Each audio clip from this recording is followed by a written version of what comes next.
Thanks. This morning we are taking you on the job on the Road Show.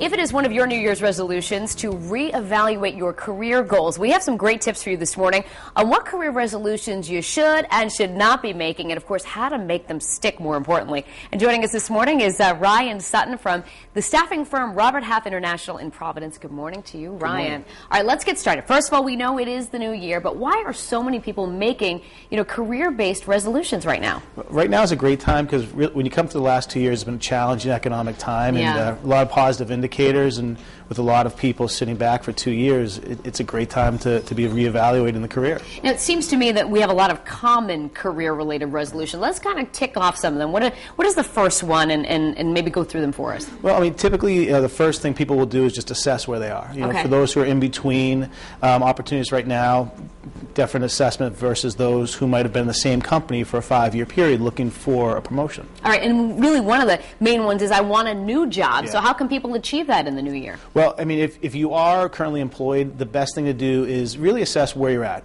Can your current employer opportunity get you to where you want to be? Okay. And if you're unemployed or in between, sometimes to take a look to step backwards, maybe for some contract work, do something you've done before is a great opportunity to get an entry point to a new company. Okay. And what about building your network? I mean, there's a lot of focus on doing that. How can people really focus on that? One of the number one mistakes that I see with people trying to build a network is they get too grand. And rather than look for new people, try to reconnect with your current colleagues and your past colleagues, and then expand that network versus trying to start anew.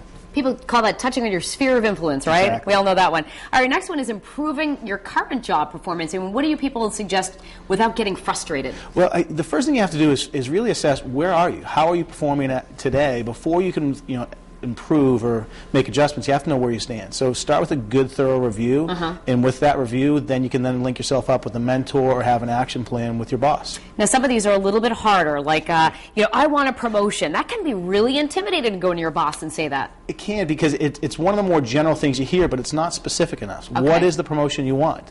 Do you want to become a supervisor? Do you want to become a manager? And the number one mistake you find is people want to be promoted before they lead. Take on some leadership opportunities or projects before asking for the promotion. Very smart. And the last one, probably the hardest one of all, is you go in there and go, I really want a raise. It's so hard in this economy to fight for that, though. It is. And I think, first you have to make sure you're justified. And I know we all think we're underpaid. We'd all love the opportunity to make more money.